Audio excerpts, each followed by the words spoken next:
And once that discussion is complete, if there's anyone from the public who would like to ask questions or be involved in the discussion, you're more than welcome. I see we have a couple people, so thank you. And I'll call us to order now. At this time,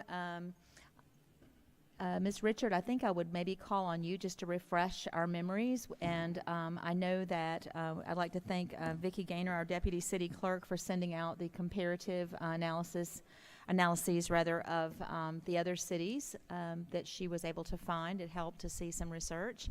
And so we'll kind of have our memories refreshed, and then everybody can weigh in with your thoughts, and maybe we can come to consensus on an agreement.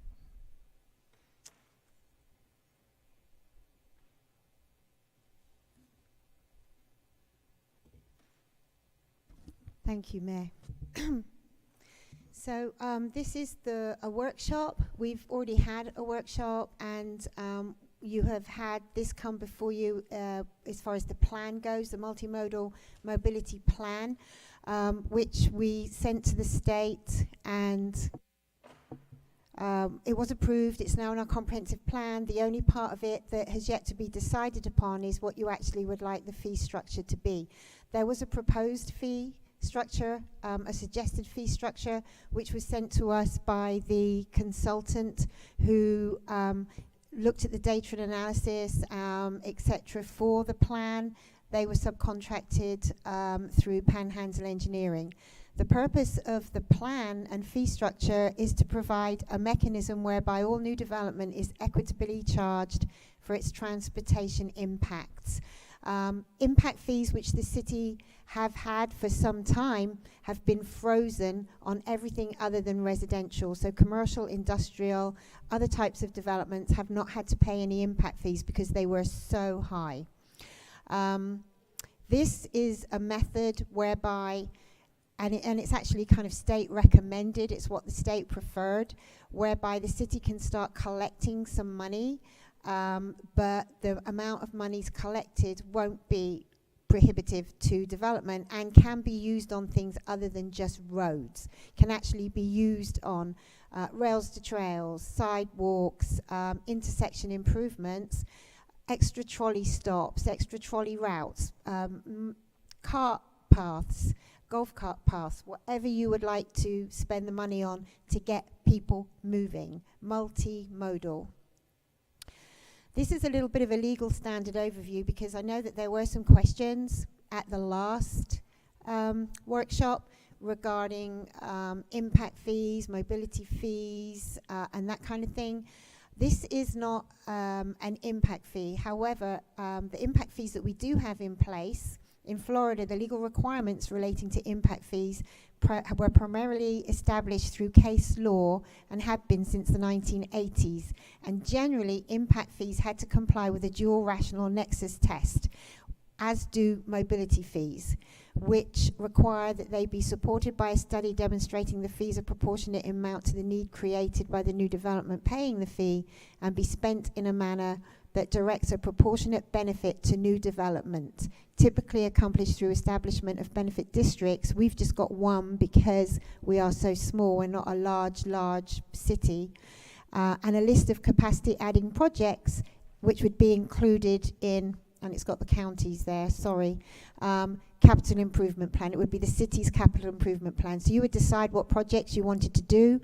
They would go into the capital improvement plan, and then these multimodal mobility fees could be used to fund those projects or go towards other funding for those projects. Yeah, I apologize for the county being in there. I pulled some of this language to try and explain this to you from some other places that have mobility fees. There was some, in 2006, there were some additional requirements which specified procedural and methodological prerequisites, but again, these were for impact fees, such as the requirement of the fee being based on most recent and localized data, and a 90-day requirement for fee changes and other similar requirements. However, in 2009, the legislation allowed fees to be decreased, and we have impact fees right now which will be being decreased, allowed fees to be decreased without the 90-day notice period required to increase the fees, and purported to change the standard of legal review associated with impact fees. What is being proposed with the mobility fee is a decrease of the current impact fees. So that dual rational nexus test that is required for impact fees would have taken place at the time when our impact fees were voted on, whenever that was.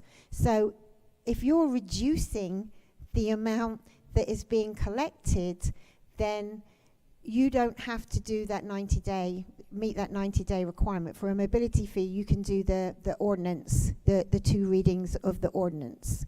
And that same legislation in 2009 required that the Florida Department of Community Affairs, which is now the DEO, and Florida Department of Transportation conduct studies on mobility fees, which were done and completed in 2010. And then in 2013, House Bill 319 applied mostly to concurrency management authorities, but also encouraged local governments to adopt alternative mobility systems using a series of tools identified in 3180 Florida statutes, including, and this goes into like the strategies, and also exempting or discounting impacts of locally desired development, such as development in urban areas, redevelopment, job creation, and mixed use on the transportation system, assigning secondary priority to vehicle mobility and primary priority to ensuring a safe, comfortable, and attractive pedestrian environment with convenient interconnection to transit, which is what this does with the multimodal, and reducing impact fees or local access fees to promote development within urban areas, multimodal transportation districts, and a balance of mixed-use development in certain areas or districts. So that's why we had the 3 tiers proposed with our fee schedule, because what that's trying to do is encourage development, housing, new commercial development in those areas where there is walkability. There are other ways of, getting from home to the store without having to get into your car, and not having everything go to the outside, whereby we're going to have to extend our infrastructure and people have to get into a car to get to something. So it's just encouraging. We don't have a lot of infill, but we do have some, and if they have a fee reduction, it's going to encourage them, hopefully, to locate within that infill area. Finally, under House Bill 319, an alternative mobility system was recommended that is not mobility fee-based, must not impose upon new development any responsibility for funding an existing transportation deficiency. So this is new development. People aren't going to have to pay for existing problems. This is, you've got a new development you want to put on here. This is money that's being collected for capital improvement items for new things, new development paying for additional things. And this is a dual rational nexus test, which basically I'm going to let Rob talk about. He wanted to talk about that. That's fine, isn't it, Rob? You wanted to... You really want me to talk about that? Well, this is what Mike Hemmons, who did this study for us, when I asked him about, because it's supposed to, the impact fees have to meet the dual rational nexus test, and so do mobility fees. And the dual rational nexus test is a process that establishes a relationship between exactions, or the money that is collected from a development for an improvement that will benefit the users of that development. As applied to transportation, it relates to the physical location of a development project to a transportation network improvement. So here it would be roads, or like we said, rails to trails, transit stops, sidewalks, anything that connects the development that's going in, or the project, to the transportation network of some sort. And the standard test uses data from the United States Department of Transportation household trip length by trip purpose. So what their study looks at is the average trip length for all trip purposes, such as a trip purpose is going to work, going shopping, recreation, going to the restaurant, that's a trip purpose. And they found that the average trip length is 6 miles. So when we did our mobility plan, when we had that grant and we put our mobility plan together, this was something that Rob had a bit of a problem with at the time, and Mike Hemmons checked with the state, with DEO, and asked if the way that he was applying it was okay, and they said yes. And what Mike Hemmons is saying, that if per US DOT household standard says that the average trip length is 6 miles, Lynn Haven's geographic boundaries are 3 miles wide and 3.5 miles long, which means that all trips from any development within the city, from any development, whether they're going shopping or, you know, to school, within the city, not outside the city, but within the city boundaries, would be less than half the national average.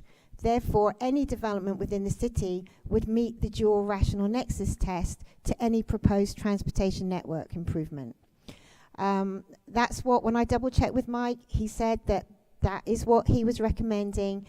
DEO are fine with that, but Rob has some reservations. And a mobility fee is a one-time charge levied against new development, designed to cover the portion of the capital cost of infrastructure capacity consumed by new development. The principal purpose is to assist in funding the implementation of projects identified in the capital improvements element and other capital improvement programs for the respective facility service categories, and it replaces concurrency at the site plan review stage. So whereas we would used to look at proportionate fair share, we have taken that out. So when we're looking at reviewing site plans for a subdivision or a commercial venture, that is when we would let them know what their mobility fee would be.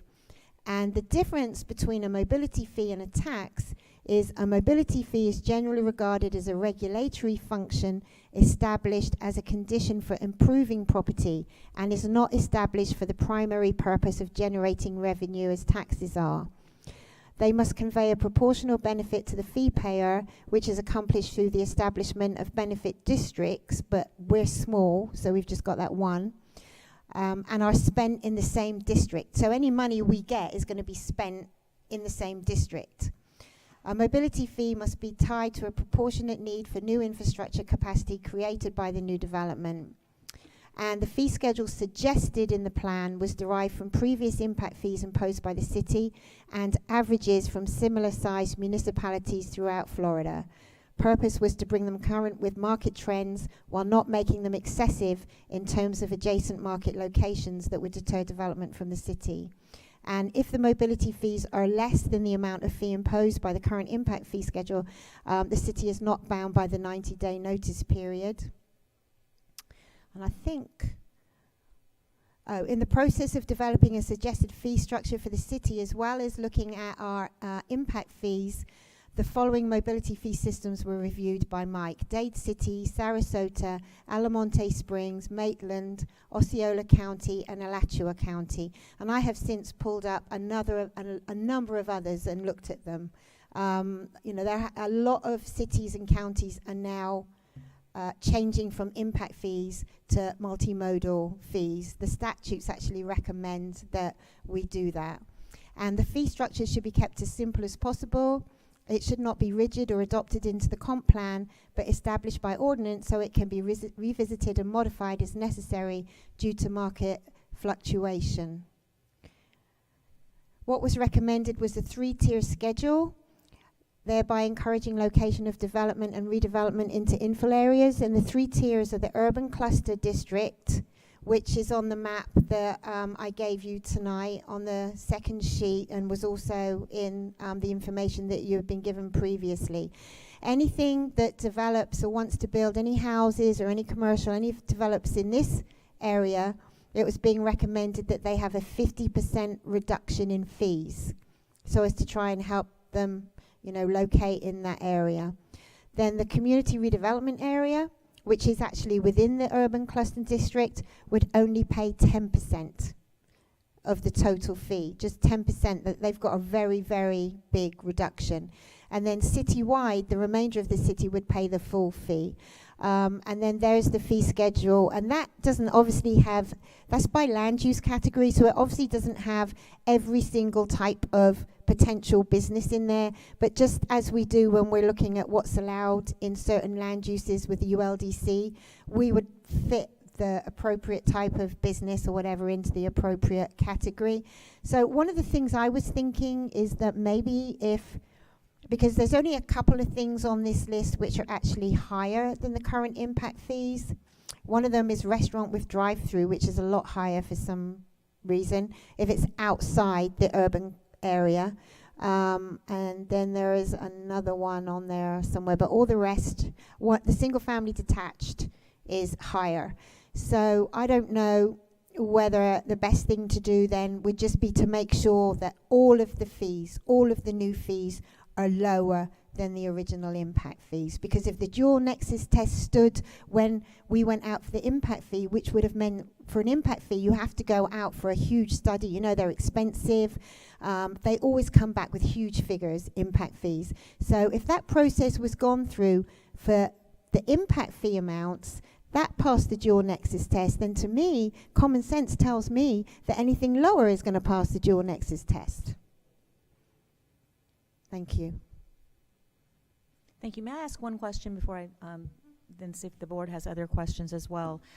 Should the commission members today, should we come to a consensus that we would like to go forward with a certain fee schedule, whether it be this one or a revised one, at that point, will we need, and maybe this is directed to attorney and you, do we need 2 hearings before we can do an ordinance, or how will we handle We would just write up the ordinance, and then it would come back to you in the form of an ordinance for 2 readings, first reading and then second reading, public hearing. Well, it might be a resolution. I don't know how the original ordinance was constructed, but if it's an appendix in the code, it would just be a resolution, 1 reading. But if it requires a code change, then it would have to have 2 readings. Okay, thank you very much. That was my question. I think it would just be, I don't think it's a code change because it's not going in the ULDC. I think it's just it's a fee on the fee schedule or whatever. So do other members of the board have questions for Amanda, or would you like to enter into discussion? Or anyway, just speak up if you have something to say, and we'll just let it be a discussion rather than being recognized every time you say something, okay? Developer would pay, if a developer comes into the city and wants to develop a piece of property, do we make the developer pay that mobility fee at the time of the development, or does each builder have to pay when they pull a permit to build the house? It's the developer, and with the proportionate fair share, it used to be the developer as well. But somehow or other, with these impact fees that we have now, it seems that it's kind of changed so that each individual person comes and pulls it. But ordinarily, these things, it's the developer. On these kind of fees, it's the developer that pays it. Well, and that was my question, because I do know that, you know, of course, I think y'all know how I feel about impact fees and the cost of construction.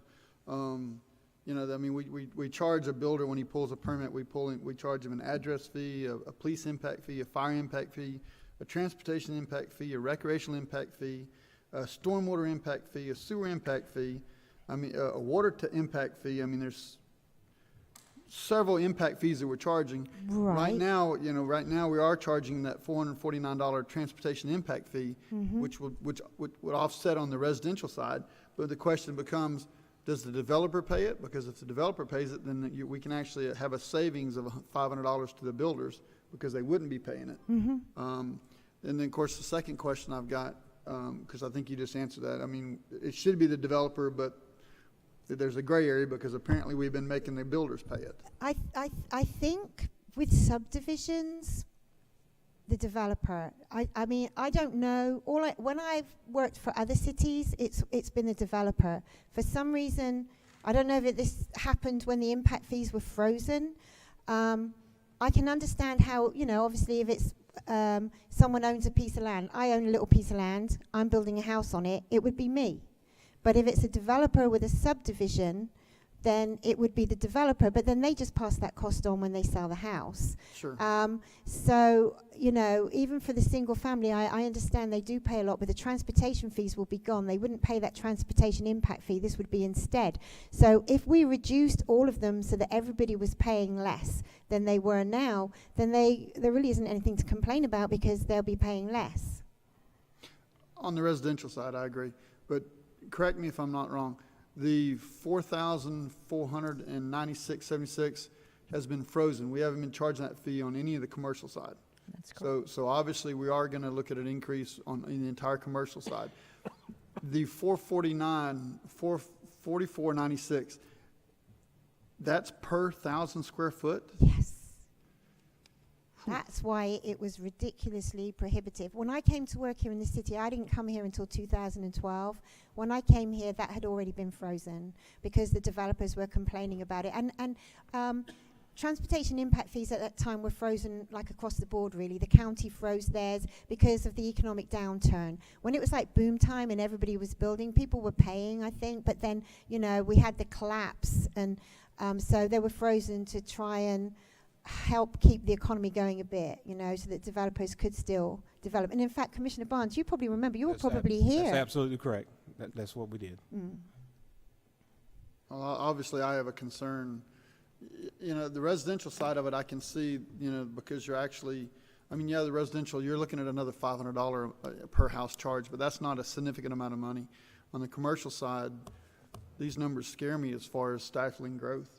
I mean, I know we need to do something, but, you know, if I'm a builder and I'm looking at, you know, I want to build a restaurant and I'm looking at, say, a 10,000 square foot restaurant and I've got a $40,000 impact fee for mobility, I'm going to go to Southport and I'm going to build it where I don't have to pay it. You know, I mean, that's just my thinking on it.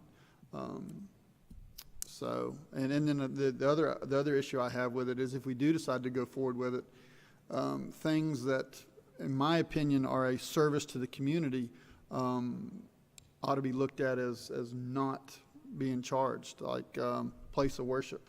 You know, that's a nonprofit organization that I don't think should be paying a mobility impact fee. I mean, that's a service to the community. It's not, they're not there trying to, you know, make a profit. But those are, you know, off the top, just some of my issues I've got. Well, going back to the developer versus the individual, is that a policy issue? Is that I mean, if the developer's not paying it and they should, is that a policy issue that we need to enforce internally, or is that a resolution, ordinance, or whatever we need to do to make sure that either or just to clarify who's going to pay it so that we know what we're doing? Is it in the statutes anywhere? Because the statutes say development will pay for, I don't know. It should be an ordinance, the ordinance that we adopted, who Were there pays and- impact fees? and or- when, yeah. I'll have to try and find that ordinance. Yeah. Because, yeah. So I would believe just- city manager wanted to chime in. I can kind of tell you a little bit from what seems to happen not only here but also my previous life. Used to have developers that would come in and build a subdivision, and they would pay for all the like primary underground electric service, all this stuff, the taps, and the efforts to try to control their cost. And you know, one thing I've seen in my past is that they would only say, "Do not set the transformers. Put a looping pedestal there." Well, that saved them $2,500 to $3,000 a light. So as we did that, we actually had to go back and configure onto the actual homeowners. Somebody had to pay that extra difference. Right. And what they was trying to do is get their lights, you know, because it was, like you said earlier, growth was dead. So I think that may be a little bit what we have seen in the past. Okay. Well, I would just make the comment that I think we need to kind of clean that up if it's an internal thing or whatever, and just enforce whatever the ordinance says, especially if it's an ordinance item. I mean, and just, you know what I'm saying, and just, or if it's a policy item. The other thing is, I hate to ask, but Rob, if you've got reservations, I certainly I'd like to hear what they are. Sure. I mean, we've talked about this before a little bit, and my reservations are because this is kind of new. I mean, the mobility fee is new. I know the state is behind it, but fundamentally this is a constitutional issue, not necessarily a statutory issue. And Amanda and I have talked about this for quite some time. you know, the tension is what is a tax and what is a fee. And so clearly a tax is something that's levied by the government for the general benefit of everybody. A fee is something that you pay for and you get a use out of. So, you know, example would be, I go to the park, I pay a $10 fee, I get to use the park, 'cause it benefits me only. And so in between those two issues, there's a huge gray area. Taxes require a referendum of the voters. And for years, cities and counties have tried to get around that requirement by having fees, having things classified as fees, not taxes. And there's a series of case law out there that says what you can and cannot do that makes things a tax and what makes things a fee. One of the things that has been held up over the years is the impact fee analysis by the courts, that dual rational nexus that Amanda was talking about. And in order to do that, you typically have to have a plan that shows the kind of improvements that you're going to have, and the CRAs use a similar type of issue, a plan or set out capital expenditures that are going to the city's going to build because of the new development. And so it's tied to the new development. So you have that cost that's tied to the new development. You have a proportionate share of how that's going to be paid, and then you assess the fee, basically. And so the benefit can be rationally tied to the cost of to provide the development. And that's how the courts have gotten around that.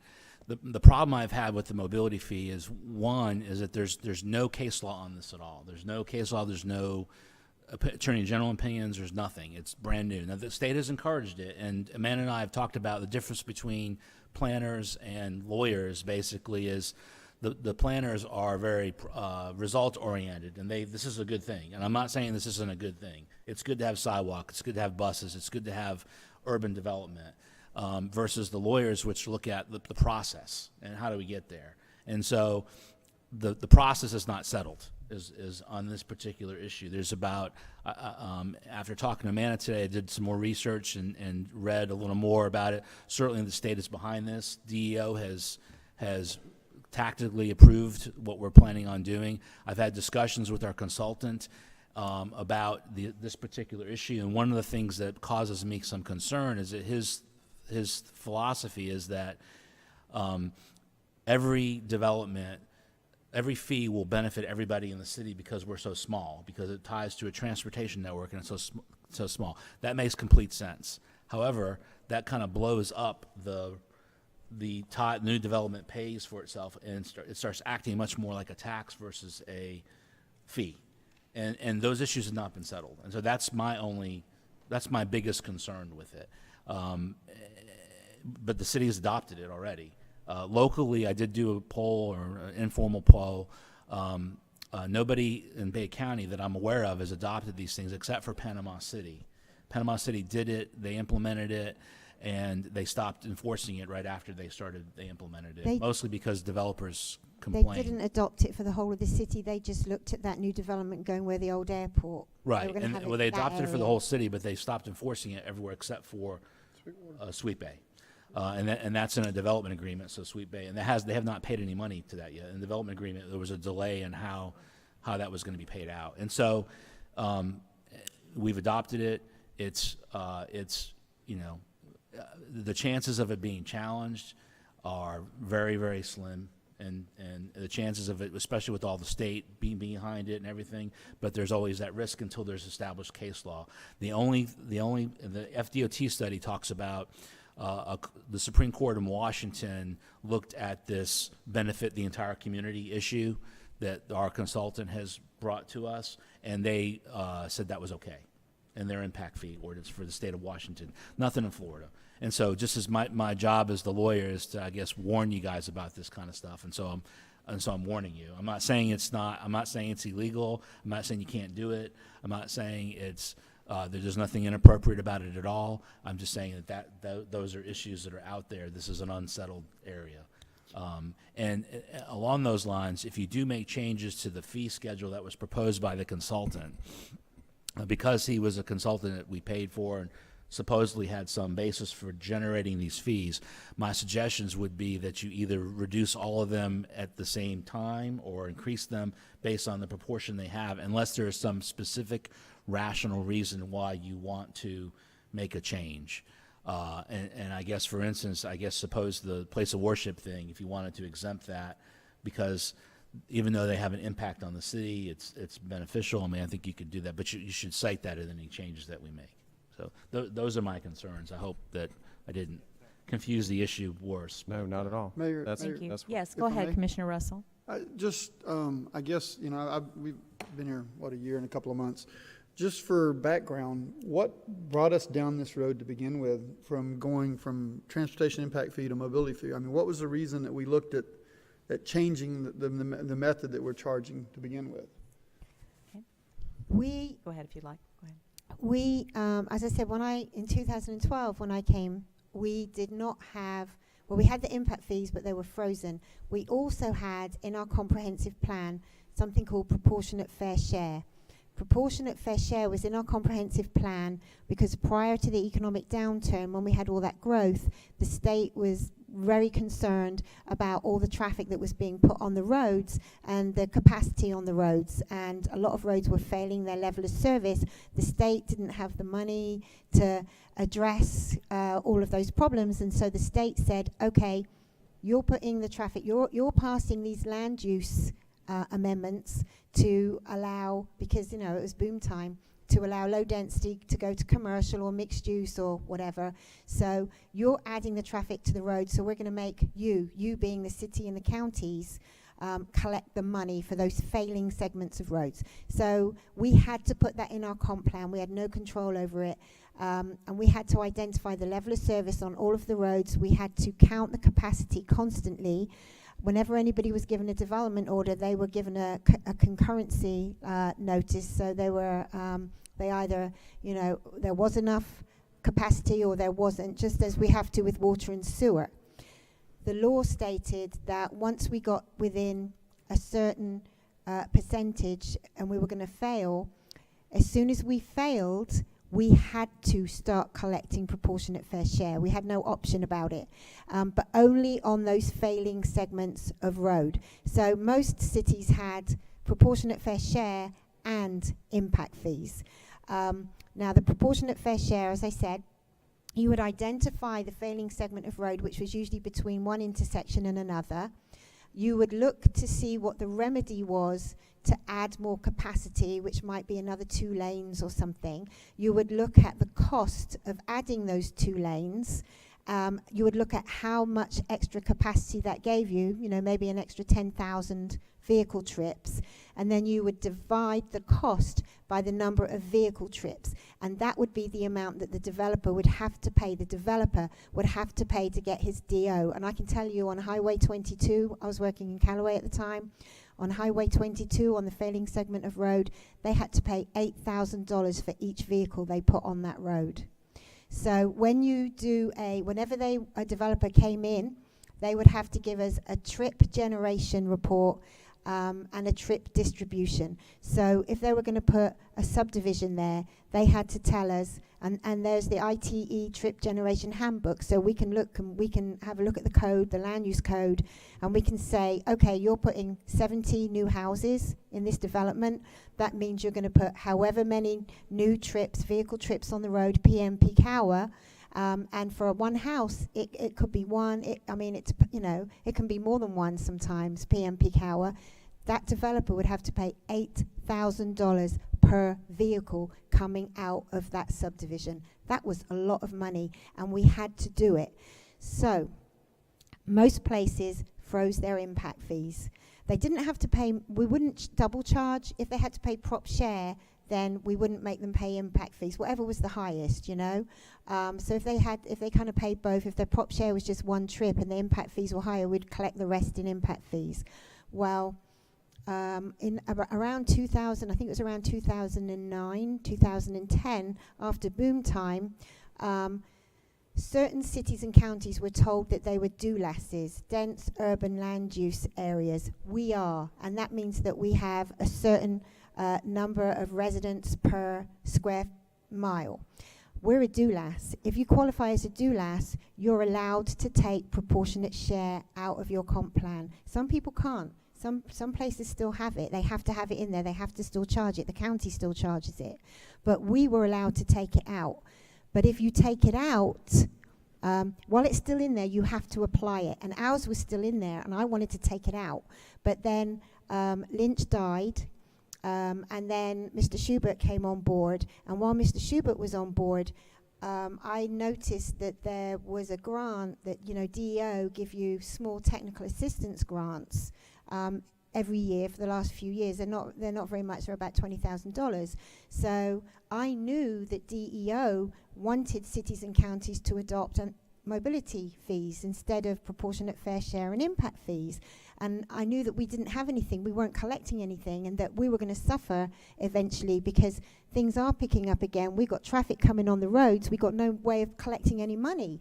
What happens, the state isn't requiring us to collect it now, so it's easy to sit back and not collect the money, but then what you're going to get is people coming up here, citizens not very happy that we're allowing development to go in, and what's going to happen to the roads and then the extra traffic. So we have to, I thought, collect money somehow. So I asked Mr. Schubert if I could apply for the grant, the technical assistance grant, to try and look into a mobility fee. He said yes. Well, that's what we did. We applied for the grant. We were awarded the grant, but it was only $20,000, and we didn't want it to cost the city any money. So I did most of the work myself.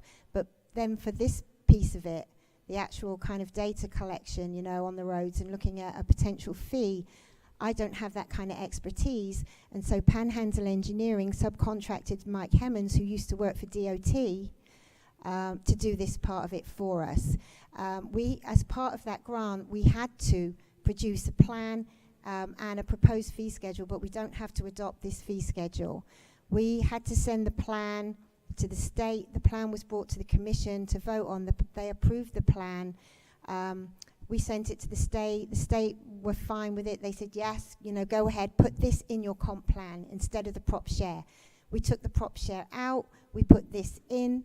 So it's in there. And if we want to implement it, we should. If it's in the comp plan, we should be implementing it. But you can decide what you want the fees. You wouldn't want to go higher than this, but you could go lower. Mm-hmm. Does that help clarify, Commissioner Russell? Yes, ma'am. Okay. Thank you. Anyone else? Commissioner Tender, did you have any? Commissioner Barnes? Commissioner Friend? No? I would just say, and we're running a little short on time, but I think we can be flexible between the two workshops for a few moments, since we're still trying to wrap up and we haven't given the public an opportunity to speak at all on this either. My concern is that if we continue to not move in any direction, that we're still not collecting impact fees from businesses, and the residents of Lynn Haven are having it squarely placed upon their shoulders. And that's where my concern is. There have been many, many years now that have passed that the businesses have not had to contribute, and so that's where my concern is. I would like to see someone make some kind of a recommendation, either to, let's extend this to another workshop for maybe some more discussion, maybe reducing the fees by, the whole category, maybe 10%, 20%, leaving it the same. But something besides just saying nothing. I think that, I think as a city we've got to look at the impact that businesses have. And if you look at our 77 corridor, what impact that traffic is having on our city, I really think we have to consider, do we really want to let these businesses continue without, they just come in and not have to pay their fair share to be part of this community. What I really like about this plan is that within the old plat of Lynn Haven and in the CRA, that they're discounted heavily, that it's not a burden, to come into the old part of Lynn Haven. And I think there's room in that citywide category for us to look at, if we're not comfortable with how high they are, to consider a reduction. But as you would do in any math, I think if you reduce it one place, you probably need to do that's just my thought, maybe an overall 10% reduction or 20%. So those are my thoughts. And I wanted to give an opportunity for the public and then bring it back one more time to the commission, and then we'll move forward with our audit report. And I do thank you for your patience in waiting on us on this. Anyone from the public want to speak to this before I ask for the commission's input anymore? Everybody's okay. Is there anything further anyone wants to say, or any recommendations, including the attorney, the city manager? It's all, we're all a team here. I would like, No, go ahead. I'd just like to add a little bit, what y'all been talking about up here. We really need to do something. The city does. We need to move forward. Right now, you're placing all this burden on the taxpayer, the residential taxpayers. We have grown significantly since it's been frozen with commercial and, not paying their fair share, of this fee. I'm okay with anything, that you might want to reduce, not reduce. But one good thing about the mobility versus transportation, it does give the city more ability to shift the funds around to do more things with. The transportation fund, it's nice, but it is limited what we can do with the funds. So that's my 2 cents. Thank you. Mayor, Yes. I would just, I would like for us to try to hash out the fees, quite honestly. That's what the workshop's all about. If we can get there, and then that way, because we have already passed it. I've made comments during that meeting when we passed it. I think the mobility fee structure for Lynn Haven is perfect. We're a bedroom community. We want to be a walking community. It just makes sense that developments that are impacting the city, that we can spread those monies out across different mobility type of structures. So I'd like to see if if someone has an issue with the amounts, do we have a number that's comfortable? I'm honestly, I'm okay with as it's presented. It came from the consultant. I know that the single family really stands out, but again, 50% of the urban cluster is 500. It's an increase of $50, and of course, like you mentioned, Mayor, the CRA is only 100. So that's a big reduction from the current. So I think that's what stands out. Does anybody else have anything? Does anybody have any fees in mind that you would like to say are better or would want to do? I was going to say that I definitely agree with Commissioner Russell on the worship. I think, that is I think that's something that could be reduced a bit. On which one? I'm sorry, I misunderstood you. On the worship, place of Yes. worship. Okay, gotcha. That, I Gotcha. think, needs to be adjusted. Originally, I was gasping for air when I saw the 6,500 for the restaurant with drive-through, until you made the comment, and that made perfect sense to me too, that the franchise restaurants can afford. They have that kind of money. And, they can afford to have that type of impact fee. So that doesn't bother me as much as it used to, that 6,500. Well, yeah. I don't know. I would just say keep have in mind that different- not all drive-throughs would be potentially, they Well, would, but I hear what you're saying. Yeah, majority. Plus the issue is this, Yeah. just because somebody can afford it, do you have to make them pay it? Is No. it fair to make some, that's my argument, Well, it's- you got a 2,000 square foot house. Well, the billionaire shouldn't be paying more because he's a billionaire. It's still a 2,000 square foot house. That was actually not the point I made at all. The point that I made was if we had a restaurant with a drive-through, these generally are franchised, and they are going to make a great deal of money in Lynn Haven from the taxpayers. They're going to get a great return for what they build. And if you think about a drive-through, their square footage is not going to be nearly what a sit-down restaurant is generally, because they just have the kitchen space and just a small, usually seating. So that was the point. I was certainly not saying, to tax the rich. That was not my intent at all. So, and I would obviously agree with the worship, but legally, Rob, can we just take one out? Because I know you mentioned that if we reduce them, we want to reduce them all by a certain percentage, but can we actually remove someone from the list? None of this has been challenged, and you covered that in great detail, and I appreciate it, but would that be wise to do? I believe Amanda stated at the last workshop that the gentleman that put this report together said that we could. We could, okay. Did he not tell you that we could adjust I get- any individual fee where we wanted? They're not interrelated.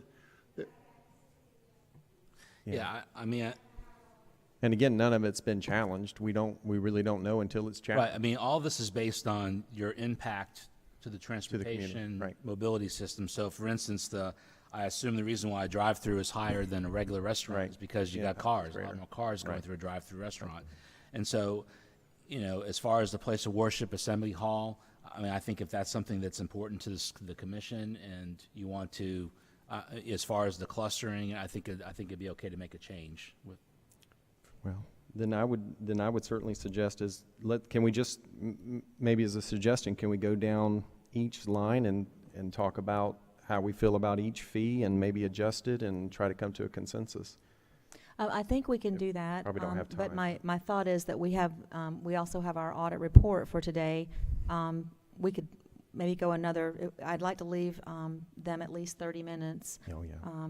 if that's Well, acceptable. and we Okay. can always come back for another So, workshop too. Sure. I mean, it doesn't If have to we, be today. why don't we start going down the list and see where we get in the next Okay. few moments, and then if we need more time, maybe we can revisit. So I would just, does anyone have objection to my just calling it out as we go down and everyone making a comment?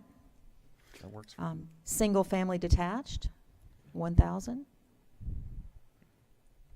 And I'm assuming if you don't make a comment that you're okay? The reasoning behind the different fees between the CRA, the urban cluster, and the citywide? I mean, Just as remind a us res- again. as- Well, as a she revenue. explained that, she explained it in the beginning. So. Well, and I understood the walking, okay, I get that then. As a revenue base, it doesn't matter where you develop, I mean. It's because of trying to encourage businesses and people to locate within the urban area instead of sprawling out, which costs the city more in infrastructure, like infill, encourage infill. Okay. And arguably, somebody who builds in a concentrated area is going to have less impact on, a walkable community will have less Sure. transportation impact on than a spread out subdivision. But if a developer wants to come and be annexed in, he's paying that extra fee. And that's where the increased revenue comes from, is if you annex a development into the city. And they would still get stuck paying the upper fee. I mean, I've got questions. I mean, I'm good with the numbers. I mean, I would like to say that I would like for us to revisit this in 6 months and see how it's affected growth. But the only fee I have a problem with on here is the worship fee. Okay. If we can reduce it, then I'm okay with the fees that are here. Let's just remove it. And my question would be, though, on Assembly Hall, that's a little different thing. Is that like a theater structure? Is that a lecture hall? Is that something? Okay. Would we want to separate those two then, a place of worship, and then have a separate item for assembly halls?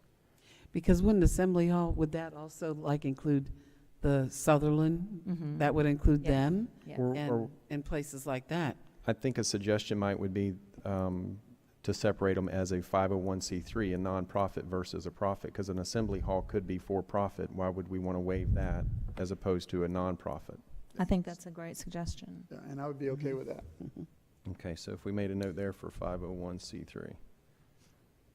So if we've made that adjustment, we've taken out the place of worship, and then we've also made that designation whether or not it's a 501 or C or whatever. So, is there any other structure, office, industrial, commercial, retail, residential that anyone wants to address? I also agree, again. I think that this is something, whatever we adopt, I think we should revisit this 6 months from now to see if it has stopped any kind of growth that we're missing out on because people don't want to. I would concur 100%. Is that legally, can we make the change? And I guess we can because we're not bound by the 90 day. Biannually. Perfect. As far as the breaking out by a 501c3 or not, I'm not sure I'm not sure I would recommend that.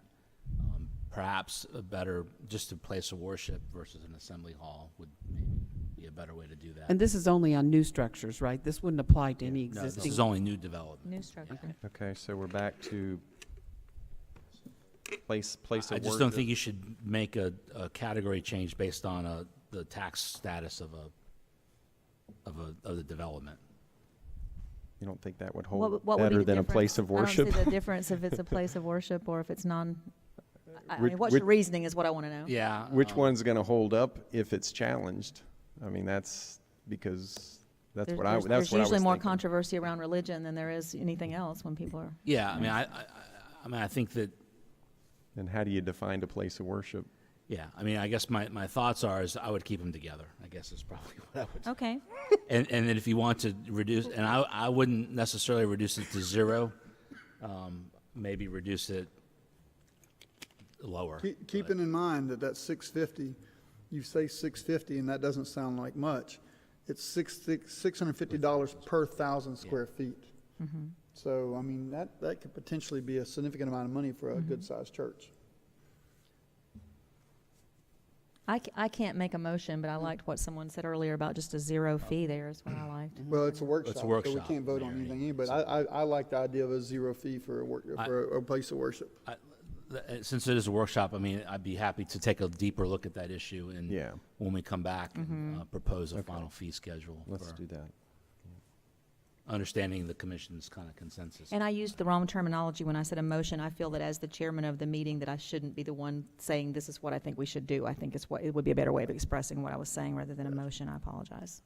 And do we want to, and I hate to look at it from this perspective, but do we want to discourage any further private schools being built in Lynn Haven? No? I mean, that's $650 per student. You legally can't do that.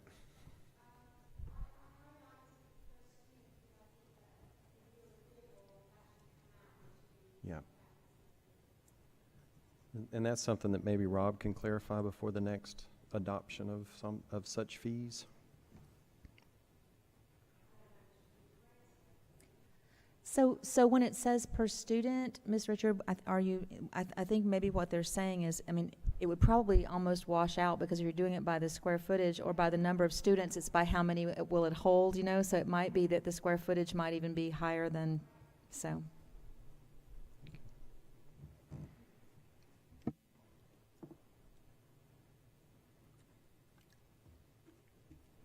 Are there further comments or revisions that anyone would like to look at? I just think we should revisit it after it's been in place for a while. I To think see if it's everybody had a seems to be in we would- agreement big on that. impact. I think everybody's in agreement on that. And so the only change that we've really made then would be to either not have a fee on the place of worship assembly hall and then possibly have Mr. Jackson research whether to keep those together or not keep them together. Is that correct? Yeah, and then the private school issue, I And think the that private there school was a issue discussion. per student or square footage, which would be the better? Is there anything else that we need to address?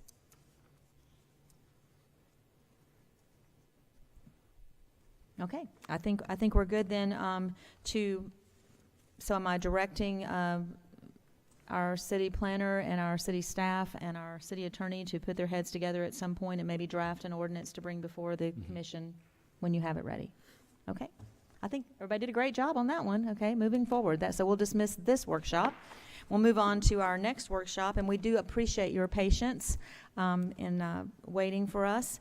And this will be a presentation by Carr, Riggs, and Ingram of our 2017 draft audit. Uh-oh, no signal.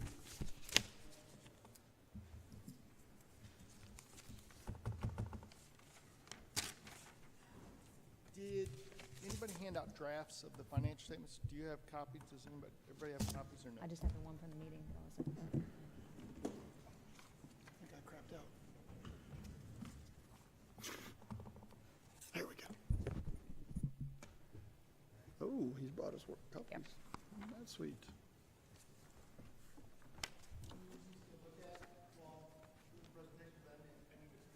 Yeah. Oh, I guess he didn't. I don't know. I've got that one from the meeting. If there's one short, I'll take it. But I went to the meeting earlier, so I think we've got another one. Is there, Yep. I've got the email if I'm. If you have one other, I think we'd love to see one too. I'll take it if you. I didn't know if there'd be. Oh, you needed that, yeah. No problem.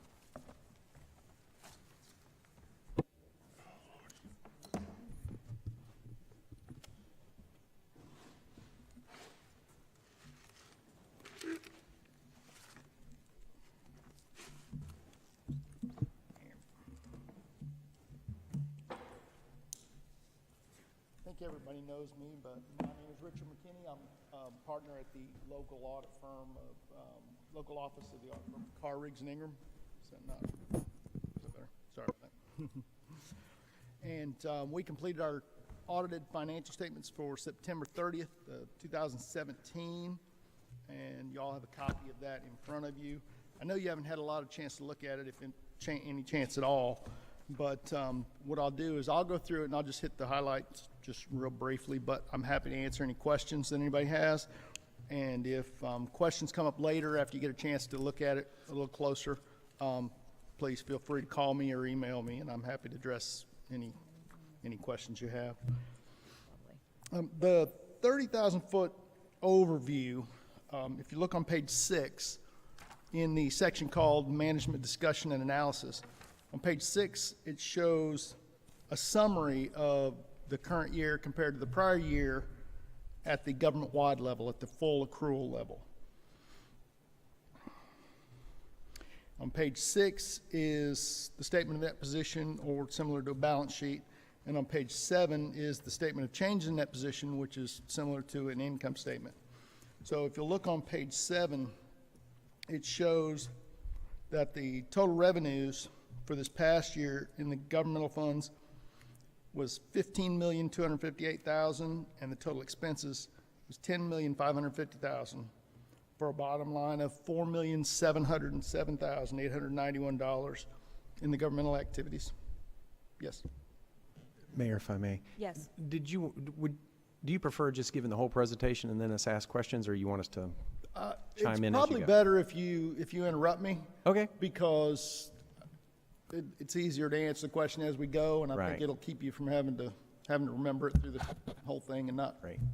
not Well, be able to- I Yes, sir. appreciate that. So just on page 7 then, I didn't dive down and try to dissect the number, but do you happen to recall, or maybe staff recall, on page 7, other, there was that, in 2017, we had an increase up to $681,571. Do you know what that other is? That's a big jump from the previous year. I do not. It's Okay, that's fine. I haven't dissected it to try to figure out exactly what it was, but it just something that popped at me. Okay.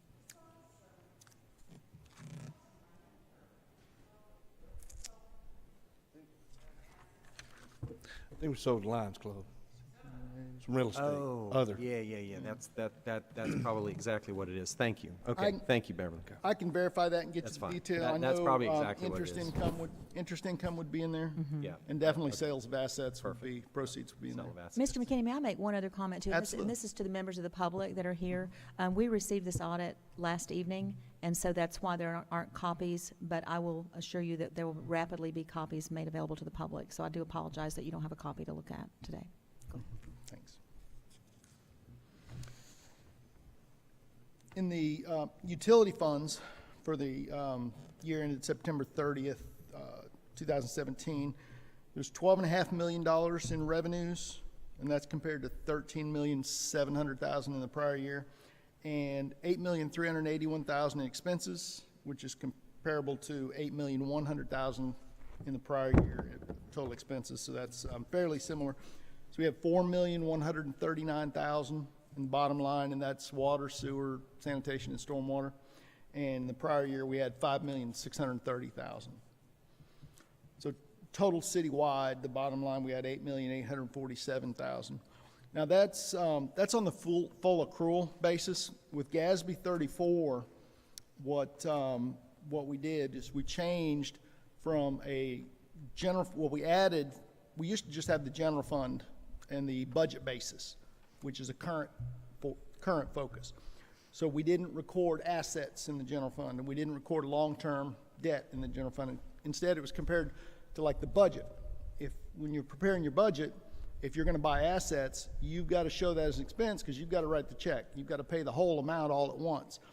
And when you borrow money, you have all that money come in so you can spend it, so we show it as revenue. And that's the budget basis, and that's how we've always done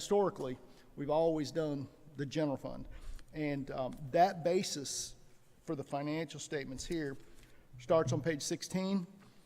But what they did with GASB 34 several years ago is they decided to prepare financial statements on a full accrual basis, so it's comparable to business type enterprises. So now with the full accrual basis, we record our assets on the balance sheet and we record our liabilities as liabilities. And so there's a difference. It's the same general fund, but there's a difference in how we record them, and there's a reconciliation in here that shows all the detail on how to get from page 12 to page 16. Those are the two different ones. It's Now- business type activities. Yes. Yeah. Yep. So on page 12 is the full accrual governmental and business type activities. It's a little more detail than what I just showed you on page 6 and page 7, but it's the same basis of accounting. It's the full accrual. And so if you'll look, the total fund balance for the general fund on page 13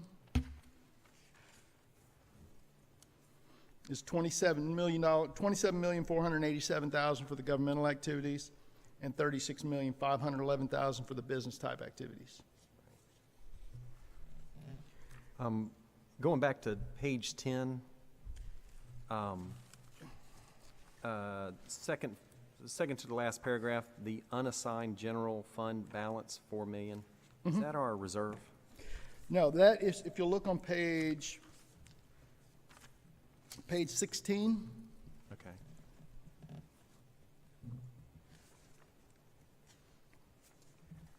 this is the general fund, and Right. it's the budget basis of accounting, like I was talking about before. If you look at in the general fund column, you have total assets of 11 million, Right. total debt, total liabilities of 2.5 million.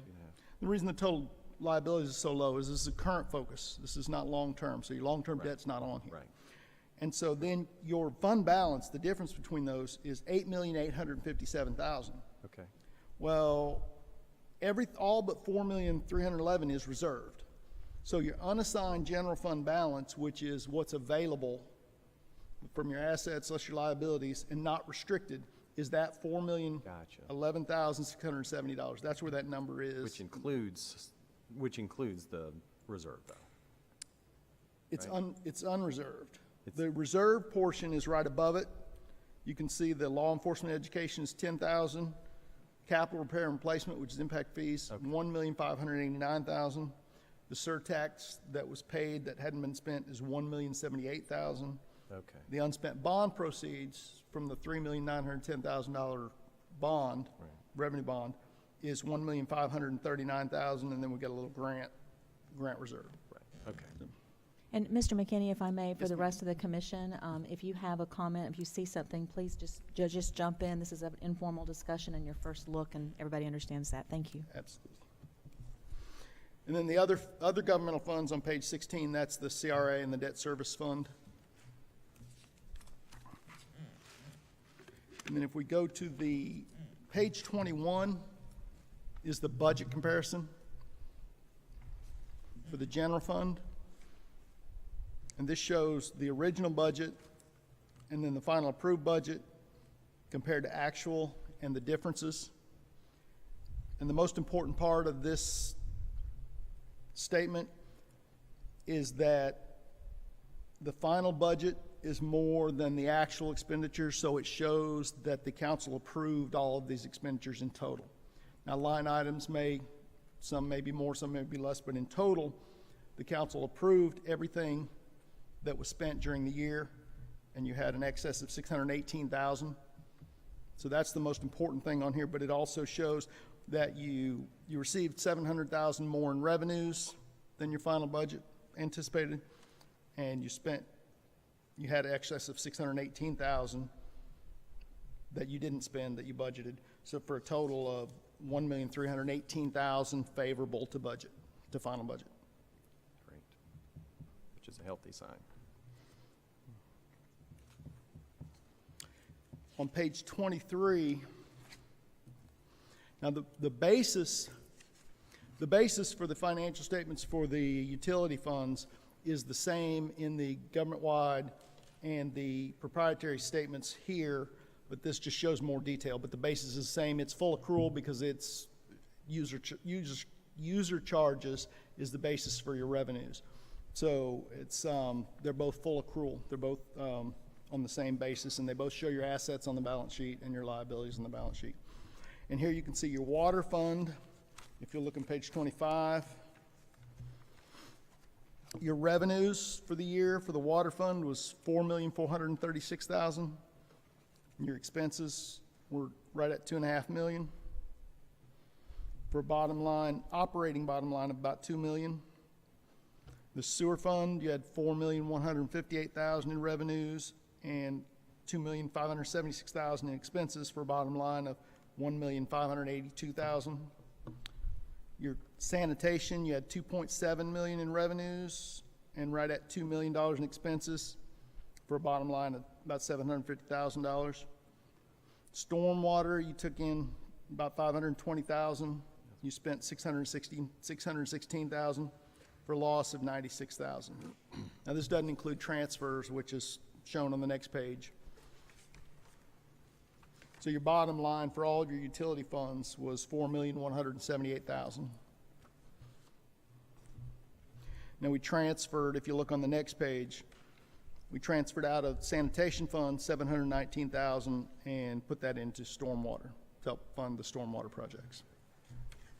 Which we're working on. The city in 2017 had a couple of bond issues. If you look on page 51, note 9 is the long-term debt for the governmental activities, and the next note is long-term debt for the business type activities.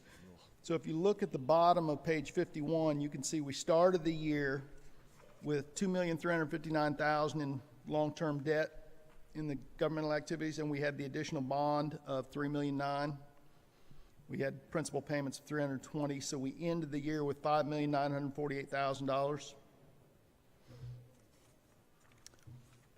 The detail of those bond issues are on the next couple pages.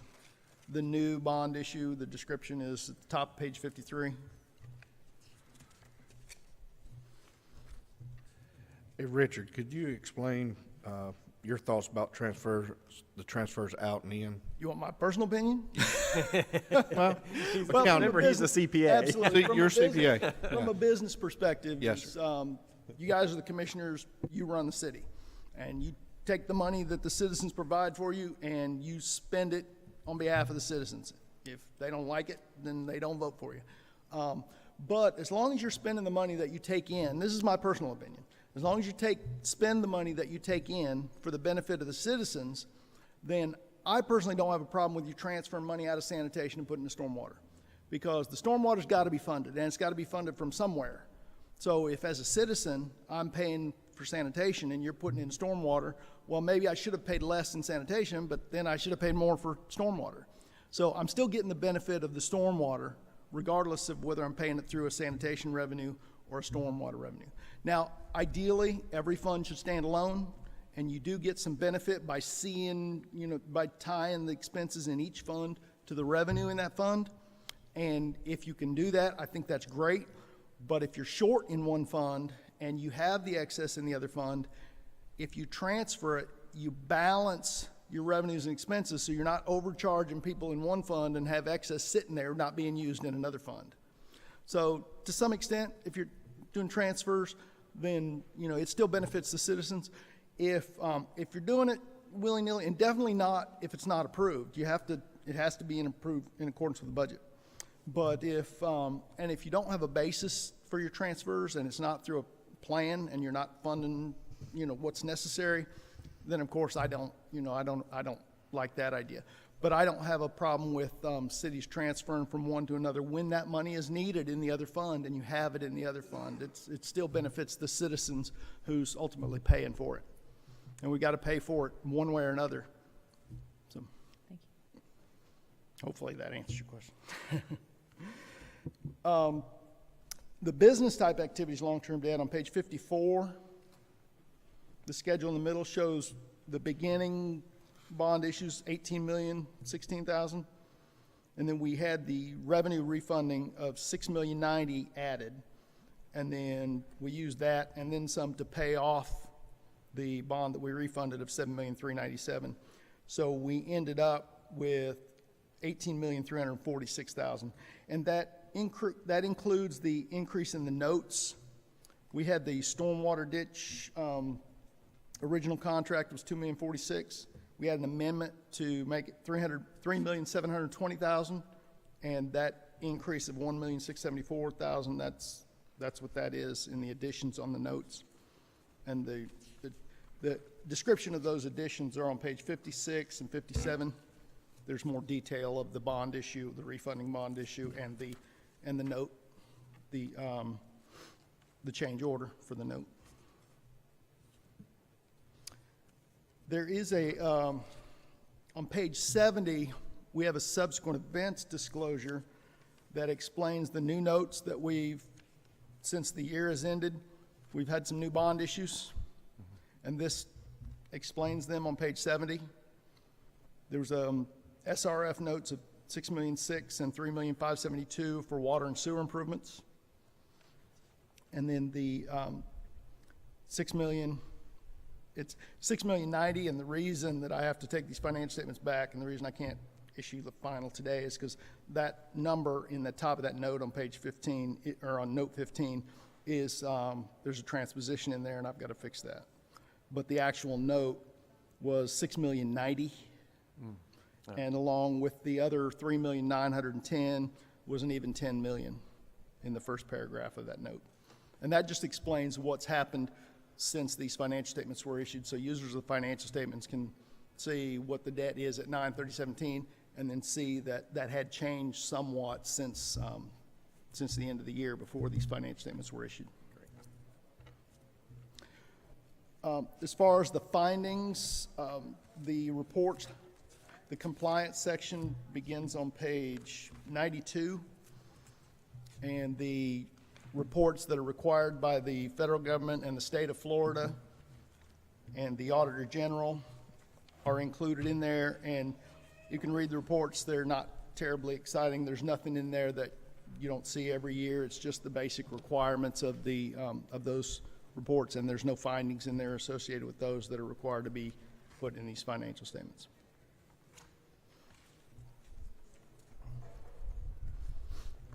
I can go through them individually if you want, but Well, it doesn't. the only thing I would like to point out on Yes. page 93, and I know it's said again on another one of these notes, but the additional matters, if you don't mind reading that part in section 1050, you see the last paragraph of additional matters on Right. page 93, please. Yeah, this report is required by the state of Florida Auditor General, and they have specific requirements in Chapter 10-550 that we report on after doing our audit, and we look at during our audit. And Section 10-554, paragraph 1, part I-3, says we have to communicate noncompliance with grant agreements or contracts or abuse that have occurred or likely to have occurred. So if during our audit we run across those, then this is where we would put that. We didn't find anything that met those requirements, so we don't have anything in that under that category. And I point that out on purpose just to say that I appreciate the hard work that the city employees do, and everybody's doing everything above board and according to the contracts that the commission approves. Absolutely. And this paragraph expands what we do as auditors to include stuff that there's no other basis for including this stuff. Abuse is not covered in any of our other requirements. Right. And that's why the Auditor General put it in here. Because if I see abuse, which is like somebody taking advantage of a statute that prohibits a certain type of expense, and it doesn't rise to the level of materiality, and it doesn't misstate your financial statements, but it's abusive. If they're buying alcohol on business trips and charging it to the city, it may be a small amount, but it's abuse. Right. And so if we see any of that, this is where we're required to report it. And it also goes to the point of likely to have occurred.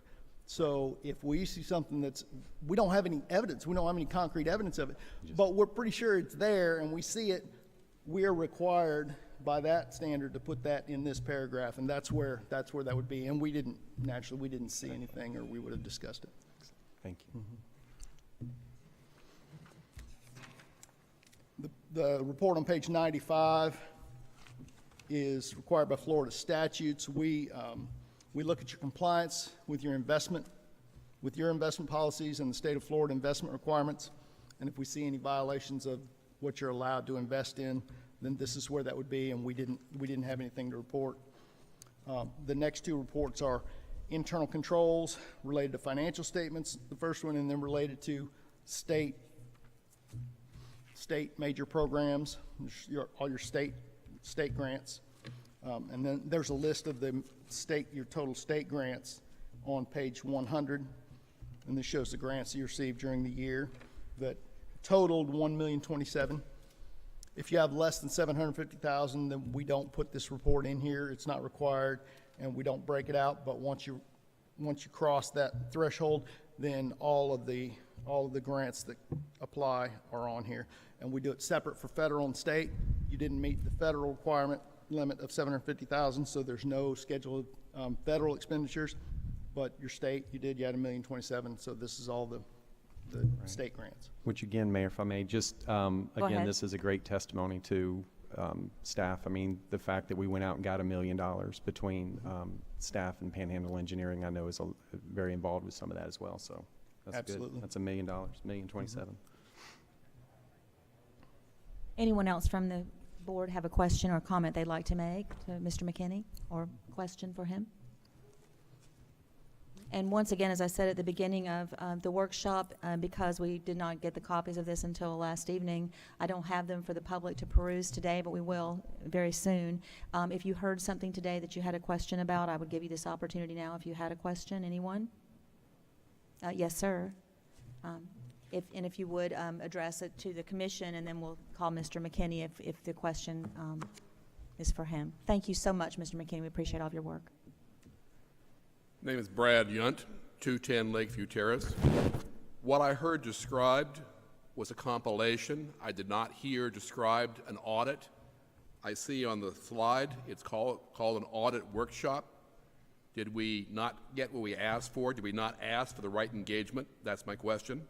Secondly, I've seen examples of refinancing of bond issues where the salesman, in essence, for the bonds comes and says that the interest rates are favorable to refinance the bonds. It appears as though we give them the work to do the job because they went and investigated this for us. We did not competitively bid it. We did not advertise in the places that one advertises governmental bond issues. So my question is whether this meets the requirements of the generally accepted accounting practices, generally accepted auditing standards, and the government regulations. Those are my questions. I appreciate your questions and your input, and I would say that according to Florida statute, what we've been presented here as far as an audit report from the accounting firm meets the Florida statutes. Now, if everything in here has been completely discussed, if all questions have been asked, if all issues are put forward, I would probably answer no to that at this point because of the limited amount of time that the commission has had to review this, and I would invite your questions to be asked again at a later time when you've had time to review it, if that would be acceptable. Okay, thank you. Anyone else? Okay, at this time, I will adjourn this public workshop, and we will resume in approximately 10 minutes for our regularly scheduled 6 p.m. commission meeting. Thank you.